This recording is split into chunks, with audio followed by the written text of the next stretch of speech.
मतलब है फिल्टर करना, फिल्ट्रेशन, फिल्टर,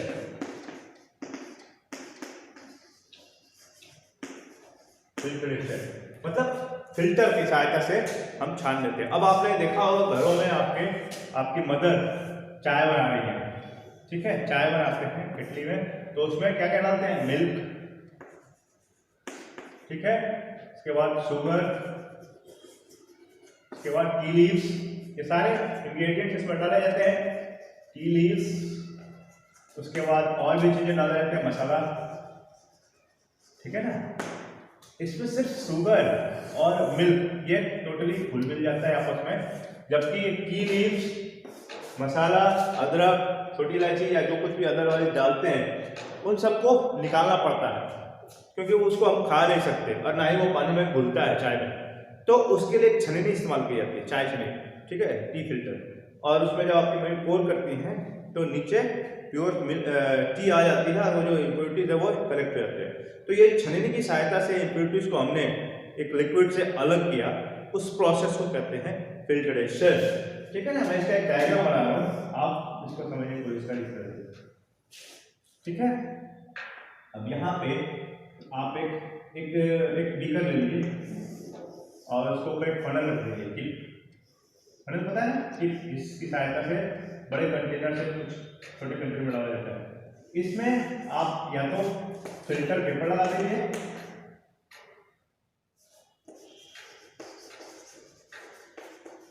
या फिल्टर नेट लगा दीजिए, ठीक है। अब इसमें अगर हम कोई डालते हैं सॉल्यूशन जिसमें इम्प्योरिटीज है, मान लीजिए आपने वाटर प्लस सैंड या फिर वाटर में टी लीव्स या कुछ भी पेपर पार्टिकल्स या कुछ भी इनसॉल्युबल इम्प्योरिटीज है जो इनसॉल्युबल है, घुला नहीं है, जब इसको हम पोर करेंगे तो प्योर वाटर इसमें इकट्ठा हो जाएगा कंटेनर में, जबकि जो इम्प्योरिटीज है यहाँ फिल्टर आउट हो जाएंगे, ठीक है ना। इस प्रोसेस को कहते हैं filtration. Filtration is a process by in which insoluble impurities are removed from a liquid with the help of a filter, चाहे वो पेपर हो या फिल्टरिंग नेट, ठीक है। नेक्स्ट है सेडिमेंटेशन, सेडिमेंटेशन, नेक्स्ट है सेडिमेंटेशन।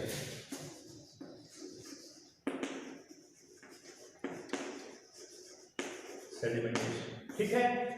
अब एक दूसरा कंटेनर बनाते हैं, ठीक है, इसमें आपने इम्प्योरिटीज मिलाई है वाटर और चॉक पाउडर, ठीक है, सैंड ले लीजिए या चॉक पाउडर ले लीजिए। ध्यान रखें चॉक पाउडर हम जब तक स्टीयर करते हैं तब तक वो उसमें मिक्स हो जाता है, लेकिन वो डिसॉल्व नहीं होता है, ध्यान रखेंगे आप, सोल्यूबल नहीं है चॉक पाउडर, मतलब उसमें मिक्स, वाटर में मिक्स तो हो जाता है लेकिन वह उसमें पूरी तरह से घुलता नहीं है, जिस तरह से चीनी और नमक घुल जाते हैं, वो थोड़ी देर बाद अलग हो जाता है।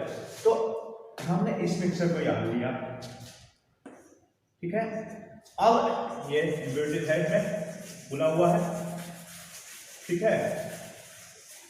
इसको अगर हम एक जगह छोड़ दें कुछ घंटों के लिए, कुछ मिनट्स के लिए या कुछ घंटों के लिए, डिपेंड करता है अमाउंट ऑफ वाटर जो आपने लिया है, तो क्या होगा। चलिए आप 2 घंटे की बात करें, ठीक है। 2 घंटे बाद हम इसको देखते हैं आफ्टर 2 आवर्स, तो क्या होगा, आप देखेंगे कि ये जो इम्प्योरिटी जो पहले चारों तरफ भरी हुई थी, ठीक है, अब इधर या तो पानी साफ हो गया है पूरी तरह से या कुछ हद तक साफ हो गया, जबकि ये जो इम्प्योरिटी नीचे वाला हिस्सा ये ज्यादा, मतलब अभी जो इसमें पूरा इम्प्योरिटीज मिला हुआ था, इनसॉल्युबल इम्प्योरिटीज पूरा मिक्स थी, अब इसमें उनका कंसंट्रेशन ऊपर कम हो गया है, ऊपर पानी साफ होने लगा, नीचे वो इम्प्योरिटीज है। इसको और 2 घंटे छोड़ देंगे तो और होगा, 4 घंटे 5 घंटे छोड़ने के बाद फाइनल होगा क्या कि ऊपर आपको प्योर वाटर मिल जाएगा, ठीक है, प्योर वाटर, और नीचे इम्प्योरिटीज आके सेटल डाउन हो जाएंगे, ठीक है, सेटल डाउन हो जाए, बैठ जाएंगे, जो इम्प्योरिटीज थी वो नीचे आके बैठ जाएगी। इस प्रोसेस को, जिसमें इम्प्योरिटीज को अपने आप छोड़ दिया जाता है समय के अनुसार सेटल डाउन हो जाने के लिए, इसी प्रोसेस को कहते हैं सेडिमेंटेशन। यानी इसमें आप कुछ नहीं करते हैं, वह इम्प्योरिटीज को छोड़ दिया जाता है और वह छोड़ने की वजह से आके सेटल डाउन हो जाते हैं। इस प्रोसेस को कहते हैं सेडिमेंटेशन। कभी कभार होता क्या है कि ये इम्प्योरिटीज इतने फाइन होते हैं कि अपने आप सेटल नहीं हो पाते, इतने बारीक होते हैं, इतने महीन होते हैं कि वो अपने आप सेटल नहीं हो पाते, या अपने उनको सेटल होने के लिए कई दिन लग जाएंगे या कई गुना ज़्यादा टाइम लग जाएगा। वैसी स्थिति में हम इसके सेटल होने की स्पीड को बढ़ा सकते हैं। हम कुछ ऐसा कर दें कि जल्दी जल्दी सेटल हो जाए, तो उसके लिए हम इसमें कुछ मिलाते हैं, और उस चीज़ को मिलाने से जब इनकी जो सेटल डाउन की स्पीड बढ़ जाती है, इस प्रोसेस को कहते हैं लोडिंग। लोडिंग इसमें क्या करते हैं, एलम ऐड कर देते हैं एक धागे में, एलम मान लीजिए, ठीक है, एलम फिटकरी को कहते हैं, ठीक है, एलम। अब एलम इसमें जब बांध के आप छोड़ देंगे तो ये जो सेडिमेंटेशन का स्पीड है, रेट है, वो बढ़ जाएगा, यानी कम समय में वो सेटल हो जाएगा, ठीक है। यानी कि सेडिमेंटेशन के स्पीड को बढ़ाने के प्रोसेस को लोडिंग कहते हैं। The process of increasing the rate of sedimentation, जल्दी और जल्दी जाकर सेडिमेंट हो जाए। प्रोसेस अपने आप में वही है कि चीजें अपने आप सेटल हो जाएंगी, लेकिन थोड़ा सा उसको आर्टिफिशियली हम उसकी सेटल होने की स्पीड को बढ़ाते हैं। जो पहले 5 घंटे में सेटल होना था, अब वो 2 घंटे में ही सेटल हो जाएगा। यानी सेडिमेंटेशन के रेट को बढ़ाने के प्रोसेस को कहते हैं लोडिंग, और यह हम नॉर्मल करते हैं फिटकरी की सहायता से, ठीक है। तो ये लोडिंग हो गई। Loading is the rate of process of increasing the rate of sedimentation.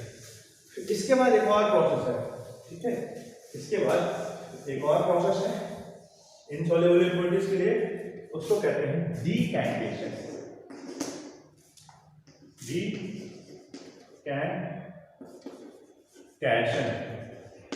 डीकैंटेशन। अब यही आपका सॉल्यूशन है, ठीक है। इसमें इम्प्योरिटीज नीचे आके सेटल हो गई है और सेटल हो रही है, ठीक है। इम्प्योरिटीज जो है वो सेटल हो रही है, ठीक है। ये इम्प्योरिटीज आपकी नीचे सेटल हो रही है, ठीक है। आपके पास फिटकरी भी नहीं है, आप लोडिंग नहीं कर सकते। तो अगर हम इस वाटर को किसी दूसरे कंटेनर में आराम से गिरा लें बिना हिलाए डुलाए, तो क्या होगा, इम्प्योरिटीज इसी कंटेनर में रह जाएंगे और प्योर वाटर उस कंटेनर में इकट्ठा हो जाएगा, ठीक है। अगर हम इसको पोर कर लें, अगर फिगर ऐसे बनाए तो थोड़ा सा फिगर बनाने में दिक्कत आ रही है, ठीक है ना। अब हम इसको अगर ऐसे पोर कर ले, पानी इसमें गिर जाएगा, ठीक है। इम्प्योरिटीज इधर बैठ जाएंगी, धीरे धीरे गिराएंगे ना, हिलाए हुए, और कंपैरेटिवली फ्रेश वाटर जो है इधर कंटेनर इकट्ठा हो जाएगा, ठीक है ना। इस प्रोसेस को कहते हैं डीकैंटेशन। डी कैन मीन्स बर्तन जिसमें रखते हैं, और डी मीन्स खाली करना, यानी कि इसमें से हम स्लोली स्लोली बिना डिस्टर्ब के सॉल्यूशन को दूसरे बर्तन में डाल लें, ताकि इम्प्योरिटी इसमें रह जाए और सॉल्युबल वाटर लिक्विड सेपरेट हो जाए। इस प्रोसेस को कहते हैं डीकैंटेशन। क्या कहते हैं, डीकैंटेशन, ठीक है। तो हमने इनसॉल्युबल इम्प्योरिटीज और सॉल्युबल इम्प्योरिटीज दोनों को अलग कर लिया। इस चैप्टर में इतना ही था। हम लोग पहले डिस्कस करते एयर को, वाटर को हमने डिस्कस कर लिया। इसके साथ ही आपका ये चैप्टर खत्म हो गया। इस वीडियो को आप बार बार देखेंगे, और अगर कोई डाउट है तो मुझसे डायरेक्ट कंसल्ट करें, ठीक है ना। Okay, thank you.